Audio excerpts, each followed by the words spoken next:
반갑습니다. 벌써 내일이 성탄절이죠. 성탄을 맞이하는 사람들의 그 입장과 처지에 따라서 의미는 다르게 다가옵니다. 그들의 감정과 태도, 그들의 입장 모두가 다르기 때문입니다. 어린아이들이 맞이하는 성탄절은요, 그들의 감정이 풍성합니다. 따뜻합니다. 그래서 이 성탄절을 기대합니다. 그리고 기쁨과 또한 즐거움으로 성탄절을 맞이합니다. 그러나 고독하고 쓸쓸한 곳에, 소외된 곳에 있는 사람들을 바라보면 이 성탄절이 그다지 기쁘지만은 않다는 것입니다. 그들에게는 쓸쓸한 시간이기 때문입니다. 또한 이제 북녘 땅을 바라보면서 가족과 헤어진 그들을 그리워하며 성탄을 맞이한 사람들에게도 그리움을 더욱더 생각나게 하는 성탄절이 될 것입니다. 우리 주님께서 태어나시던 그 당시에도 성탄절은 이렇게 다른 의미로 받아들이는 사람들도 있었다는 것입니다. 동방 박사들은 황금과 유향과 몰약으로 예물을 드렸으나 또한 목자들은 성경 어디에도 예물을 드린 내용이 기록되지 않았습니다. 동방 박사들을 바라볼 때 그들은 사회적인 신분, 위치를 바라보면은요, 언제든지 마음만 먹으면 선물을 준비할 수 있는 그런 사람의 위치에 있었기 때문입니다. 그러나 목자들을 바라보면은요, 목자들은 들에서 양을 치다가 천사들의 소리를 듣고 이제 선물 준비할 시간도 뭣도 없어요. 그대로 즉시 이제 예수께 나아가 경배하는 그러한 모습입니다. 이렇게 성탄의 기쁨도 우리 각자가 입장과 처지에 따라서 다르게 다가온다는 것입니다. 오늘 본문을 통해서 저와 여러분 각 개인마다 성탄을 맞이하는 이 기쁜 소식을 듣고도 마음에 느끼는 것은 각자 다를 것입니다. 이 목자들은 앞에서 말했듯이 또한 목자들의 앞길을 인도하는 그 별을 보고 예수께 찾아가 하나님께 영광 올려드리고 찬송한 것처럼 저와 여러분의 삶 속에서도요, 성령의 감동에 의해서 성령의 감동이 떠오를 때 우리는 무엇을 해야 할지 깊이 생각해 보는 시간이 되기를 원합니다. 오늘 본문 말씀을 들을 때 말씀의 감동과 성령의 지혜가 떠오르시기를 주님의 이름으로 축원드립니다. 15절 본문 말씀에 보면 베들레헴까지 가서 그 이루어진 일을 보자. 바로 베들레헴을 향한 신앙의 결단적인 감동과 지혜가 있습니다. 16절에는 빨리 가서라고 기록되었습니다. 이 말은 들에서 양을 지키다가 생각밖에 아주 장엄한 그 광경을 목격한 이 목자들이 최초에 고백했던 내용입니다. 전에 들어본 적도 없는 천사들의 말, 저들은 즉시 발걸음을 옮겼습니다. 기쁨의 소식, 바로 예수 그리스도가 탄생했다는 소식입니다. 그리고 그 소식을 듣고 그 현장으로 달려간 것입니다. 왜 그랬습니까? 이 놀라운 사건, 바로 천사가 경배하고 찬송하는 위대한 구세주가 나신 것을 그들은 믿고 그 이루어진 일을 보고 경배하기 위해서 그들은 빨리 발걸음을 재촉하며 떠났던 것입니다. 이 목자들은 좋은 일에 있어서 실천함을 내일로 미루지 않았습니다. 즉시 실천에 옮겼습니다. 그리고 여기에는 결단이 필요합니다. 사단은 저와 여러분들 삶 속에서도요, 늘 이렇게 외칠 것입니다. 귓가에. 천천히 해도 늦지 않아. 다음에 해도 되지 않겠어? 오늘만 날이 아니잖아. 내일 하면 돼. 다음에도 기회는 또 있어. 이렇게 달콤하게 속삭일 것입니다. 그러나 이 목자들은 어떠한 사단의 속삭임이 있었을지 모르지만 그들은 즉시 행동에 옮기는 결단력을 지니고 있었습니다. 오늘 본문의 목자들은 베들레헴으로 갔습니다. 빨리 뛰어갔습니다. 그들은 지체할 수가 없었습니다. 신앙생활의 증거, 바로 이것입니다. 그렇다면 오늘 우리가 맞이하는 이 성탄절은 이러한 신앙의 결단력이 필요합니다. 여러분들이 공고하고 또한 힘들고 추위에 떨 때에도 주의 말씀에 순종하고 즉시 찾아 향하는 여러분의 베들레헴은 어디에 있습니까? 우리가 여기에서 깊이 생각해 보아야 합니다. 이 목자들이 행한 일은 신앙의 감동의 지혜가 담겨 있습니다. 예수님께서 나신 바 베들레헴에 찾아간다는 것은요, 큰 믿음을 지닌 사람들이라는 것입니다. 아니, 밤인데 조금 있다가 날이 새면 가면 되지 않을까? 얼마든지 그렇게 생각할 수 있습니다. 그러나 그들은 그렇지 않았습니다. 즉시 결단했습니다. 그리고 행동에 옮겼습니다. 당시에 신문도 없었어요. 라디오도 없었어요. 지금처럼 텔레비전도 없었다는 것입니다. 그런데 어디에서 무슨 일이 일어났는지 아무도 몰라요. 그런 시대에 살고 있다는 것입니다. 그런데 그런 시대에 천사들이 나타나서 베들레헴에 오늘날 너희를 위하여 구주가 나셨다.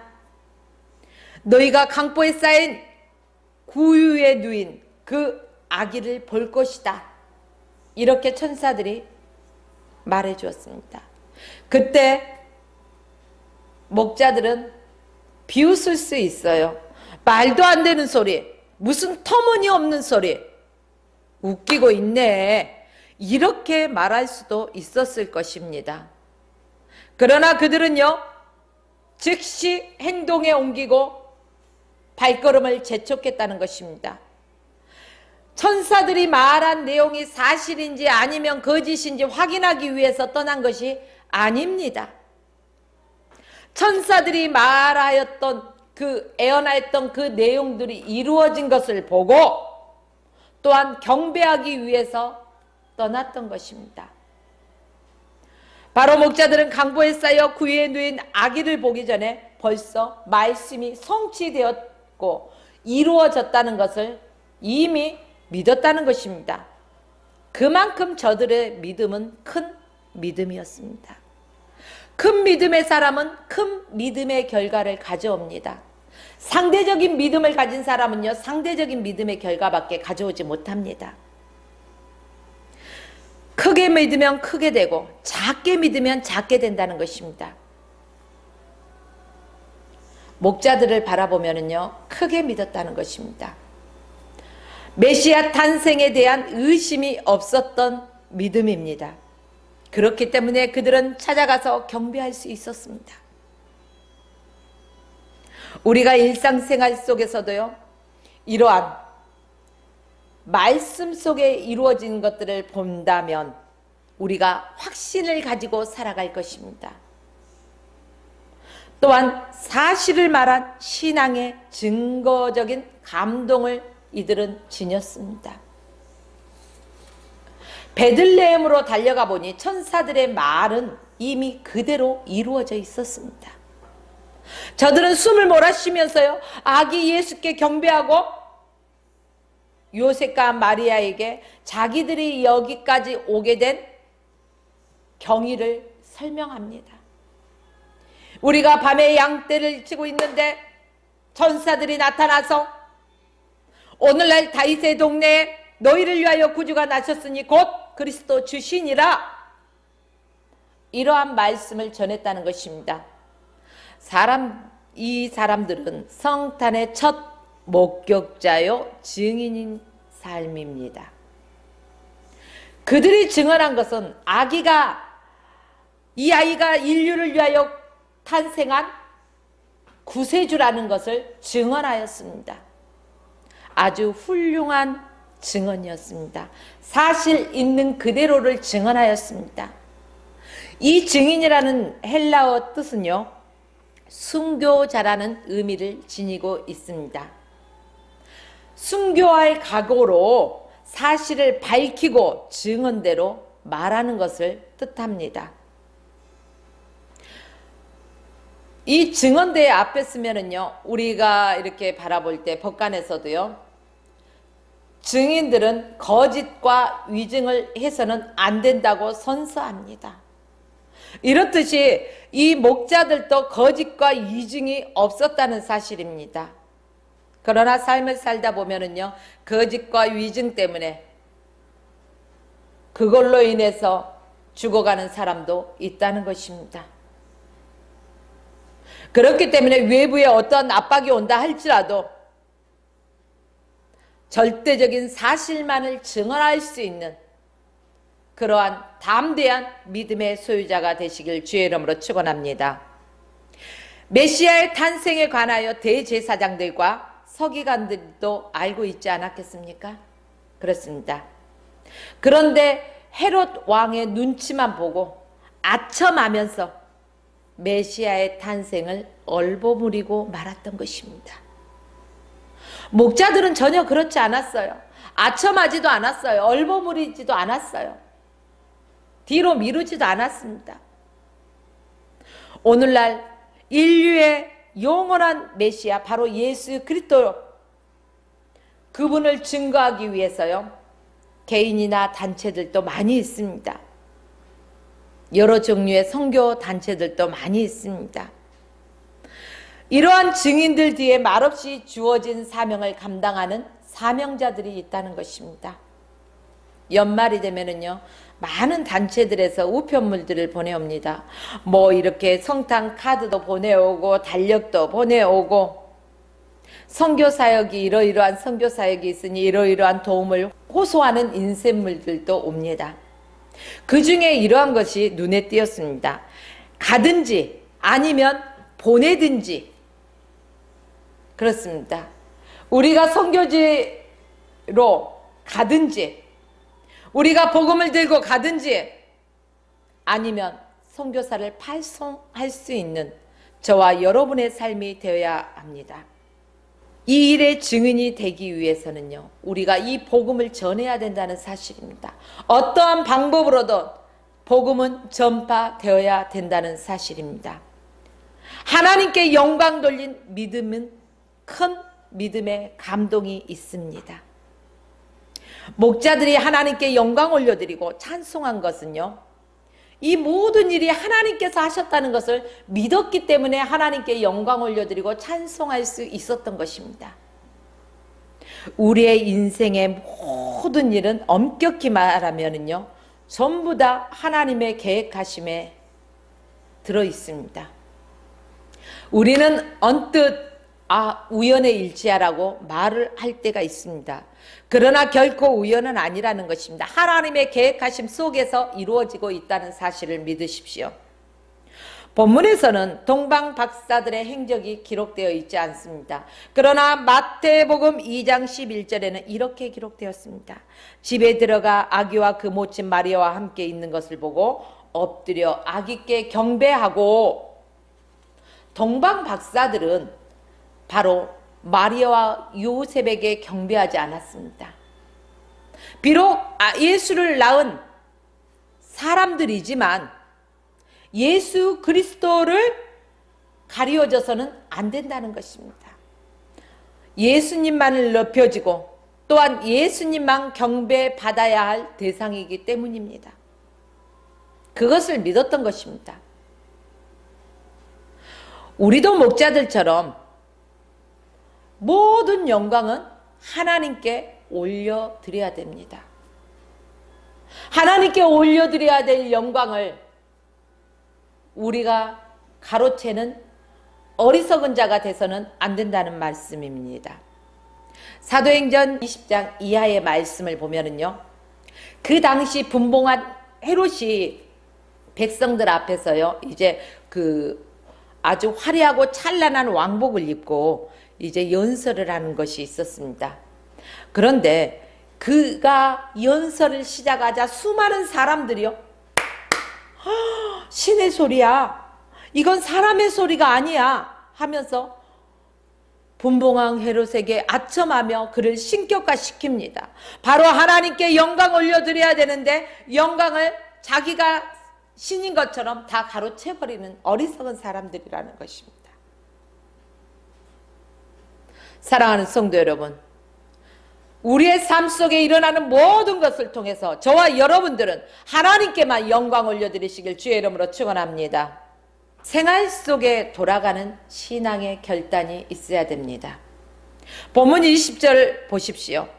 하나님께 영광 돌리고 찬송하며 돌아가니라. 할렐루야. 이렇게 기록되었습니다. 동방의 박사들도 와서 경배하고 돌아갔습니다. 목자들도 와서 경배하고 돌아갔습니다. 이 사람들이 어디로 갔다는 것입니까? 일터로 돌아간 것입니다. 그들의 본연의 일터, 본래 있던 자리로 돌아갔다는 것입니다. 흥분하고 떠들고 그곳에 머물러 있지 않았다는 것입니다. 자기들의 생활 속으로 다시금 돌아갔습니다. 어떤 사람들은 신비한 체험을 하고 나면은요, 마치 그 자리에서 흥분하면서 아주 떠드는 사람들이 있습니다. 자기가 무엇라도 되는 것처럼. 그러나 우리는 그렇게 흥분하고 떠들법석해서는 안 됩니다. 성경에 보면 베드로, 요한, 야고보 이 세 사람은요, 변화산에서 모세와 엘리야와 함께 변화하신 예수님의 모습을 보았습니다. 그리고 이렇게 말합니다. 여기가 좋사오니 초막셋을 짓고 하나는 주를 위하여, 하나는 모세를 위하여, 하나는 엘리야를 위하여, 그러면서 그곳에 머무르고 안주하고 싶어하는 것을 볼 수가 있습니다. 그러나 주님은 산 아래로 내려오셨습니다. 거기에 머물러 계실 수가 없었습니다. 하나님께 영광 올리는 사람이 누구입니까? 자기 생활에 충실한 사람이 하나님께 영광 올려드리는 사람입니다. 자기의 가정을 잘 돌아볼 줄 알고 자기 직업에 성실히 일할 줄 알고 그러면서도 그리스도인의 사명을 충실하게 충성되이 감당하는 사람이 바로 하나님께 영광 올려드리는 사람입니다. 목자들은 비록 천한 직업이었습니다. 그러나 그들은 냉철한 이성의 소유자였던 것입니다. 그들은 천사의 음성을 듣고 마음이 뜨겁게 움직이면서요, 정열과 감정의 사람인가 하면 또 결단하는 의지의 소유자들이기도 합니다. 우리 주변에 어떤 상황이 변하든지 상황이 어떻게 변하는 것에 따라서 우리의 마음도 자꾸 변하면 안 됩니다. 상황이 어떻게 변하든지 우리는 그 상황 속에서 흥분하지도 말아야 돼요. 당황하지도 말아야 됩니다. 가슴은 뜨겁게 머리는 냉철하게 바로 이성적으로 움직이는 저와 여러분의 삶이 되시길 주의 이름으로 축원합니다. 이성적인 삶을 산다는 것은요, 과감해져야 됩니다.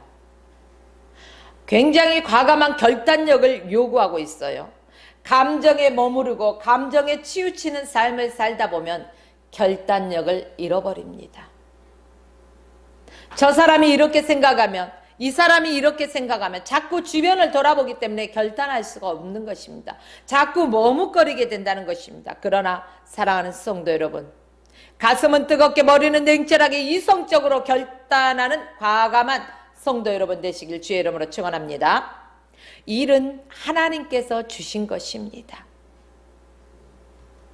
그 일을 수행하는 사람들이 선하신 하나님의 뜻을 쫓는 것이지 일이 잘못된 것은 아닙니다.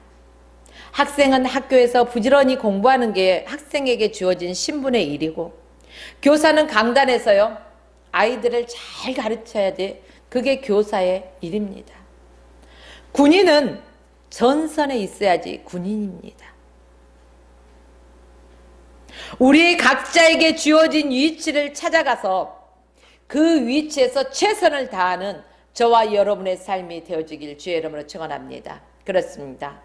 이 세상은 저와 여러분이 살아가면서 어디론가 피하고 도망가야 하는 도피처가 아닙니다.